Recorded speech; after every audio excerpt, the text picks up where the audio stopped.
O que você está prestes a ouvir não consta nos livros didáticos distribuídos nas escolas.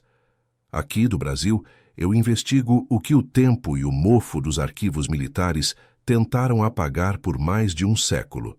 Existe um registro militar, datado de 1865, onde um nome foi riscado com tanta força que a pena quase rasgou a fibra do papel.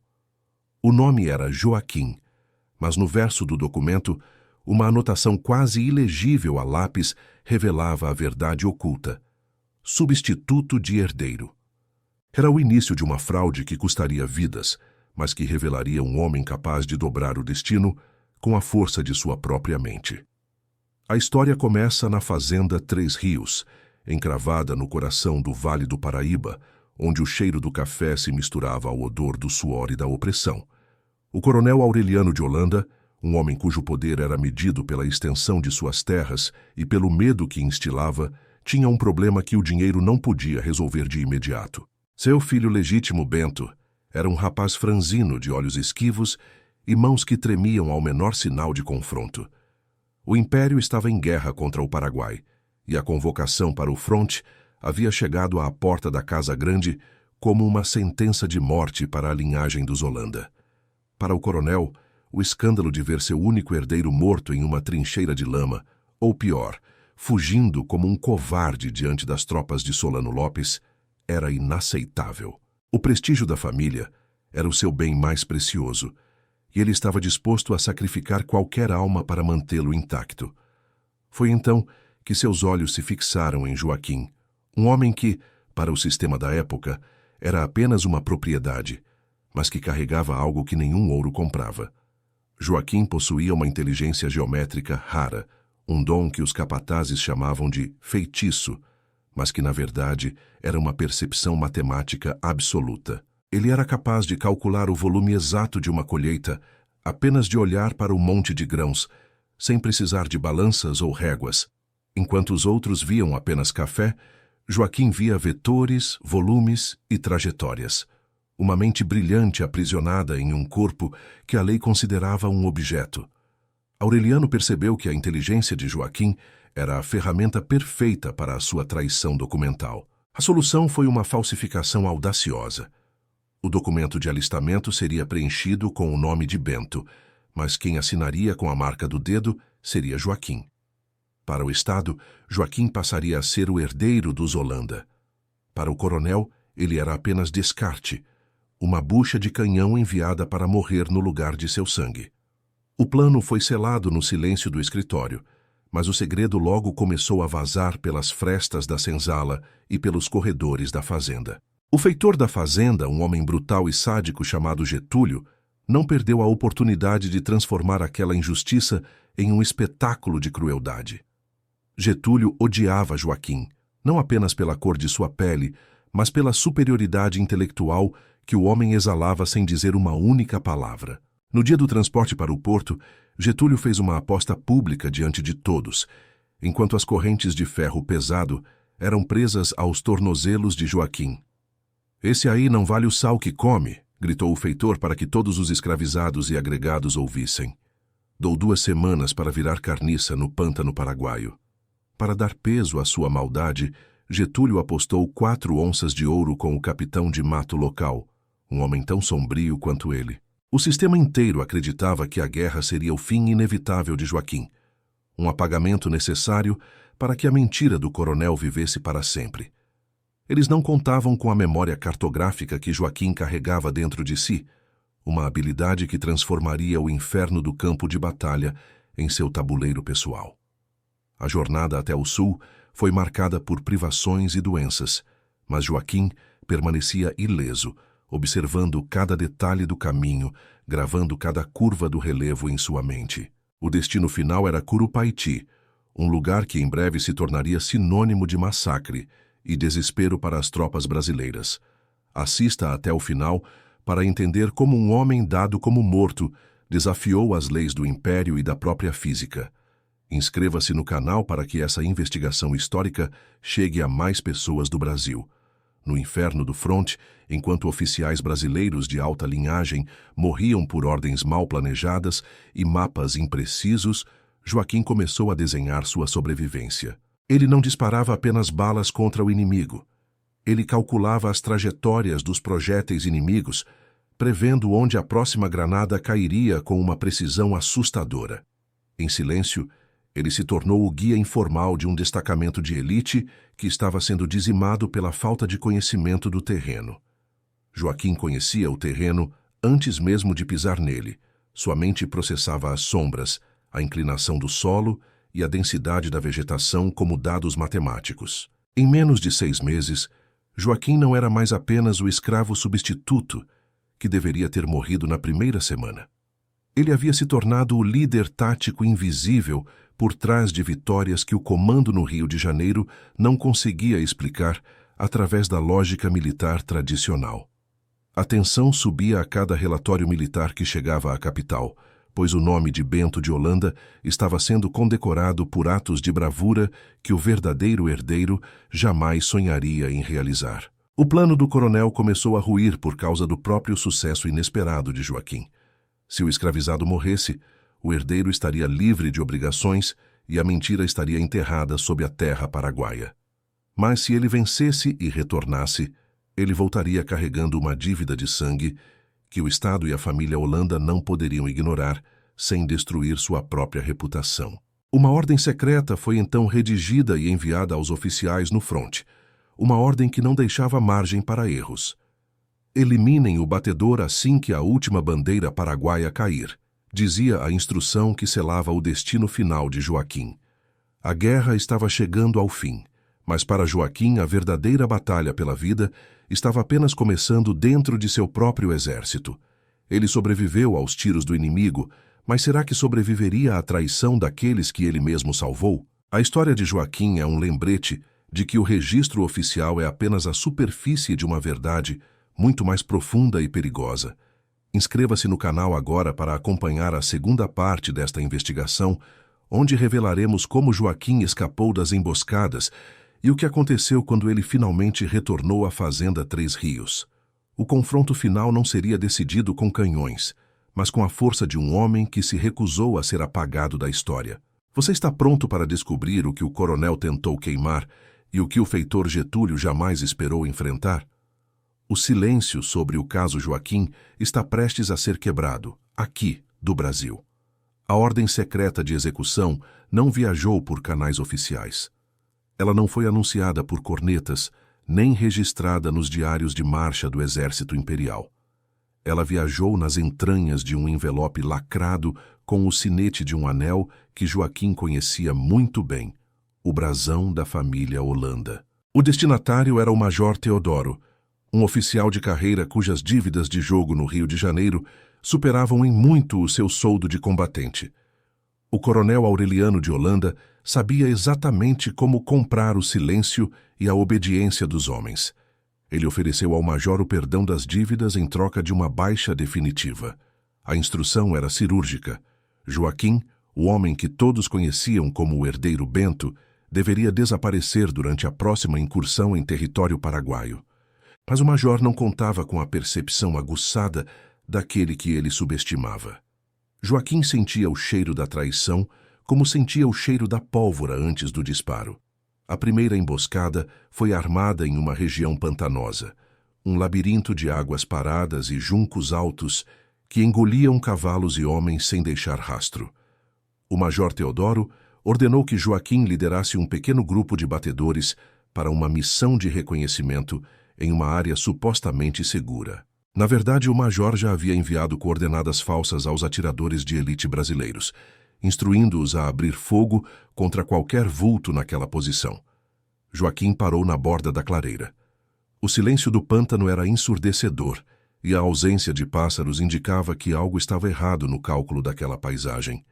Ele notou um brilho metálico entre as folhas, um reflexo que não pertencia à natureza, mas ao cano de um fuzil posicionado para o abate.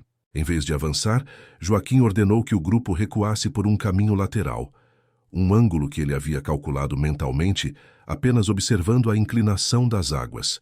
Os tiros foram disparados segundos depois, atingindo o vazio onde eles deveriam estar, revelando a posição dos próprios aliados que haviam sido enganados. Joaquim sobreviveu à primeira tentativa, mas ele sabia que o major não desistiria enquanto o ouro do coronel estivesse em jogo. O perigo agora não vinha mais apenas da frente, das tropas paraguaias, mas de suas próprias costas, de dentro do seu próprio acampamento. Enquanto isso, na fazenda Três Rios, o verdadeiro Bento de Holanda vivia um inferno particular, escondido no sótão da casa grande como um segredo vergonhoso. Ele ouvia os gritos dos escravizados sendo castigados lá fora e sentia que, de certa forma, sua prisão dourada era tão terrível quanto a senzala. "Você é uma mancha no meu nome", dizia o coronel, jogando a comida no chão enquanto o filho se encolhia em um canto escuro. A ironia era cortante. O escravizado estava conquistando glórias militares sob o nome do covarde que tremia ao som de um trovão. A segunda emboscada foi ainda mais cruel, planejada para acontecer durante o caos de uma carga de cavalaria contra as defesas paraguaias. O major ordenou que a montaria de Joaquim fosse preparada por um subordinado de confiança, que afrouxou os parafusos da sela e feriu as patas do animal. No auge da batalha, sob o estrépito dos canhões e o cheiro de enxofre, o cavalo de Joaquim deveria cair, deixando-o à mercê das baionetas inimigas. Mas Joaquim, com sua percepção geométrica, sentiu a mudança no centro de gravidade do animal, muito antes da falha total. Ele não apenas sobreviveu à queda, como usou a posição estratégica para abater 3 oficiais paraguaios que tentavam flanquear o destacamento brasileiro. A notícia de seu novo ato de bravura se espalhou como fogo em palha seca, tornando-o quase intocável dentro do exército. Inscreva-se no canal para acompanhar como essa investigação revela os segredos que o Império tentou enterrar. Se você está assistindo de qualquer lugar do Brasil, comente abaixo o nome da sua cidade para fortalecermos esse registro histórico. O Major Teodoro estava desesperado. As cartas do coronel tornavam-se cada vez mais ameaçadoras, exigindo o fim imediato do problema. Foi então que surgiu a terceira e mais audaciosa tentativa, o assassinato direto disfarçado de incidente de fogo amigo. A oportunidade surgiu durante o cerco final a uma fortaleza paraguaia, quando a visibilidade era quase nula devido à fumaça densa e à neblina matinal. O mercenário seguiu Joaquim pelas trincheiras, esperando o momento em que ele ficasse isolado para disparar contra sua nuca. Mas Joaquim não estava sozinho. Naquele momento, ele estava protegendo a vida de ninguém menos que o general Osório, que havia caído de seu cavalo após uma explosão. Quando o mercenário disparou, Joaquim já havia calculado a trajetória provável e se inclinado para puxar o general para uma vala de segurança. O general Osório, um homem que valorizava a coragem acima de qualquer linhagem, viu o rosto do seu salvador e gravou aquele olhar em sua memória. "Você salvou o exército hoje, rapaz", disse o general, sem saber que estava falando com um homem que, por lei, nem sequer deveria estar ali. Joaquim sabia que o major não poderia atacá-lo enquanto ele estivesse sob a proteção direta do general. Mas ele também sabia que a guerra estava terminando. O ano era 1870. As armas finalmente silenciaram. Mas para Joaquim, o verdadeiro inimigo ainda o esperava na fazenda Três Rios. Ele começou a preparar sua própria estratégia para o retorno, coletando provas e documentos que seriam sua única defesa contra o poder do coronel. Ele conseguiu que o próprio general Osório assinasse um relatório de louvor, mencionando o nome Bento de Holanda e descrevendo detalhadamente suas táticas geométricas. O general não sabia, mas aquele documento era a peça fundamental para o plano de libertação que Joaquim estava construindo em sua mente. Ao desembarcar no Rio de Janeiro, o contraste era brutal. A cidade celebrava o fim da guerra com festas e desfiles, ignorando o sangue que ainda manchava os uniformes. Joaquim caminhou entre a multidão, sentindo-se um fantasma no meio da alegria alheia, carregando medalhas que não tinham o seu nome verdadeiro. Ele não se apresentou ao Ministério da Guerra. Ele não buscou as festas da alta sociedade. Sua bússola interna apontava apenas para um lugar, o Vale do Paraíba. Ao se aproximar da fazenda Três Rios, o silêncio que o recebeu foi absoluto, um silêncio que cheirava a medo e a segredos enterrados. O coronel Aureliano já havia sido informado de que Joaquim sobrevivera, e, em um ato de desespero, havia queimado todos os registros de que aquele homem um dia existira. Para o mundo oficial, Joaquim nunca foi escravizado. Para o mundo oficial, Joaquim era o herói Bento, e o verdadeiro Bento. Esse não passava de uma sombra no sótão. Mas o que o coronel não sabia é que Joaquim não voltava apenas para reivindicar sua liberdade. Ele voltava para cobrar uma dívida que o ouro não podia pagar. Quando seus pés tocaram o solo da fazenda que o viu partir acorrentado, a terra pareceu tremer sob o peso de sua história. Ele caminhou diretamente para a senzala, ignorando os olhares atônitos dos guardas que não reconheciam naquele soldado condecorado o homem que haviam humilhado. Ao chegar diante do feitor Getúlio, que estava sentado em sua cadeira de balanço com o chicote no colo, Joaquim parou e fixou seus olhos nos dele.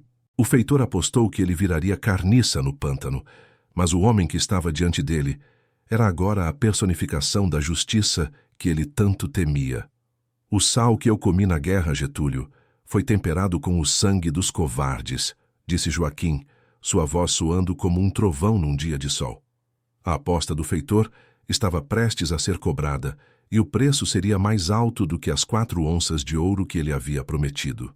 O que aconteceu quando as correntes tentaram ser impostas novamente sobre um homem que já havia vencido uma guerra inteira? Inscreva-se agora para a parte final desta jornada incrível. Você não vai acreditar no que aconteceu quando o herói oficial e o herdeiro escondido finalmente se encontraram frente a frente. O sistema tentou rasurá-lo, a guerra tentou matá-lo, mas Joaquim estava pronto para escrever o último capítulo com suas próprias mãos. O próximo registro não pode desaparecer. Fique conosco para o desfecho desta investigação aqui do Brasil. O pátio da Fazenda Três Rios estava mergulhado em uma penumbra densa, interrompida apenas pelos candeeiros que oscilavam com o vento frio da noite. O feitor Getúlio, recuperando-se do choque inicial, soltou uma gargalhada rouca que não escondia o tremor em sua voz de sádico. Você pode ter enganado os generais no sul, mas aqui você ainda é a minha propriedade, cuspiu o feitor, sinalizando para 4 guardas armados que cercavam Joaquim. Getúlio acreditava que as medalhas no peito de Joaquim eram apenas enfeites e que o espírito do homem ainda estava acorrentado ao medo da senzala. Ele apostou diante de todos os escravizados que observavam das sombras que Joaquim se curvaria ao peso do ferro, como fazia 5 anos atrás. Mas as mãos de Joaquim, calejadas por meia década manejando artilharia pesada e sobrevivendo a emboscadas, não eram mais as mãos de um subordinado. Quando Getúlio tentou prender o primeiro elo de ferro no pulso de Joaquim, o tempo pareceu congelar para todos os presentes. Com um movimento seco e preciso, Joaquim não apenas desviou, mas aplicou uma técnica de alavanca que aprendeu com os lanceiros feridos no fronte paraguaio. O grito de dor de Getúlio foi o sinal para que os 4 guardas avançassem, mas eles não estavam enfrentando um homem comum. Joaquim usava o espaço ao seu redor como um mapa tático, prevendo cada movimento dos agressores antes mesmo que eles iniciassem o golpe. Em menos de 30 segundos, o que era para ser uma lição de obediência transformou-se em uma demonstração de superioridade militar.